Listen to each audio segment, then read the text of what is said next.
In a landmark decision, the Manipur Cabinet has revised minimum wages for various employee categories, providing a significant boost for labourers. The Cabinet discussed 16 agendas focusing on the upcoming budget session scheduled for July 31st. Let's take a quick look at this response that's come in from their side with regards to the particular decision taken. Revision of the minimum wages of 24 scheduled employments. And in this proposal that was put up by the Department of Labour and as recommended by the State Advisory Board on minimum wages, it was proposed to revise the existing minimum wages as you know, on many categories like the unskilled or the semi-skilled labor or the skilled labor, the manager, the principal or the vice principal, the employment in the local authority like chowkidar, the peon, the sweeper, the cleaner. In this details the increment, say, just as an example, for an unskilled labor which was existing as rupees 225 per day, it has been increased to, it was revised, I would say, to rupees 400 per day. However, the big issue is, will the Kuki MLAs join the budget sessions with the current situation being unresolved in the state? Last time, the MLAs from the hills did not attend the assembly session, which was cut short to 4 hours due to security concerns. Now, earlier, on 2 occasions, the 10 Kuki MLAs were not present in the session. Manipur had 2 sessions since violence broke out on May 3rd last year. A meeting of the Cabinet was held today, that is the 24th of July 2024 at 5 p.m. in the evening. And we had around 16 listed agendas. And many of the agendas, I would say some of the agendas were related to the finance and in relation to the upcoming assembly session where the budget documents will be placed and discussed in detail. The AG reports that needs to be placed in the assembly, the Manipur Contingency Fund Bill, the demand for access for the year 2018-19, and also the Manipur Goods and Service Taxes 7th Amendment Bill 2024.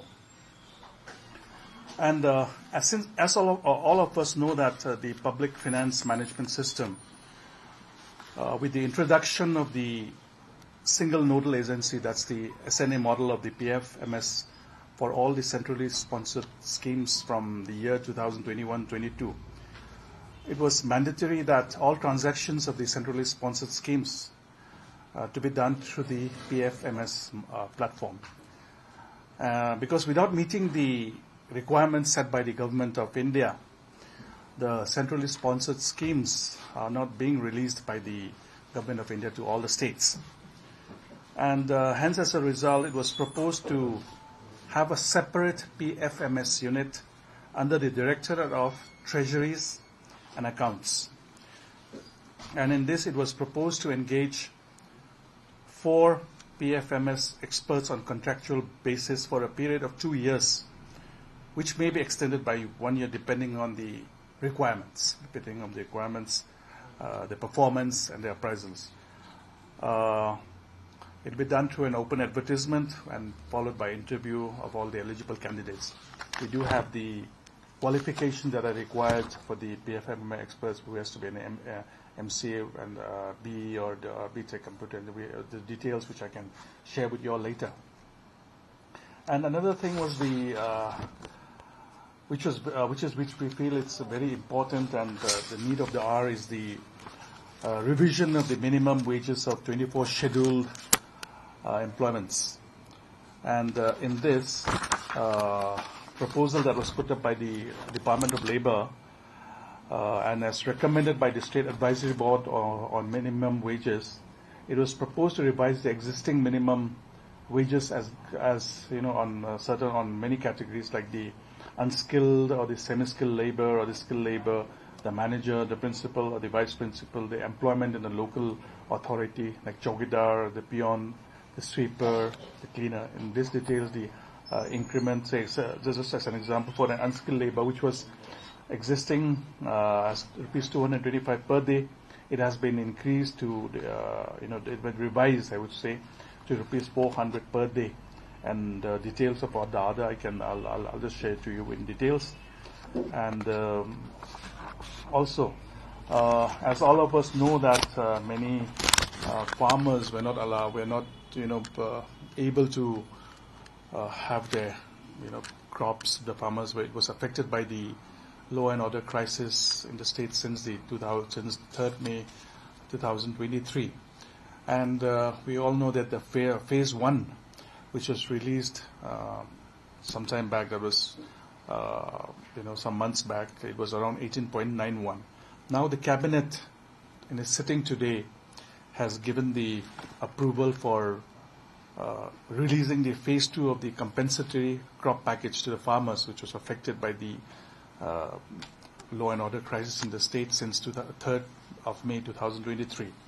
And in this, the total of 2,072 farmers with an amount of rupees 13 crore 30 lakhs 4,314 has been approved by the Cabinet today. And another thing is there was a proposal for the amendment of the retired Chief Justice and retired judges of High Court of Manipur, the Assistance and Facilities Rules 2020, where the facilities for the retired Chief Justice and the judges from the High Court of Manipur was also revised today. And in this revision, the details of all that, for example, for the assistance or the helper of the retired judges, some amount has been increased, has been revised. I'll give you the things in detail. For example, for the retired Chief Justice, which was existing at around 2,000, around rupees 28,000 for the assistance. For the assistant or the helper, it has been doubled to around 56,000, and then for the same helper for the retired justice from rupees 24,000, it has been revised to 48,000. The other details I'll just give you in detail. And in the Department of Rural Development, and there was the Cabinet approved the upgradation of 7 posts of accountant to senior accountant in the Rural Engineering Department. And as I said, some of the things were deferred, and since we just had 16, I've just mentioned you some of the important ones that was where the Cabinet had given the approval today. Thank you so much.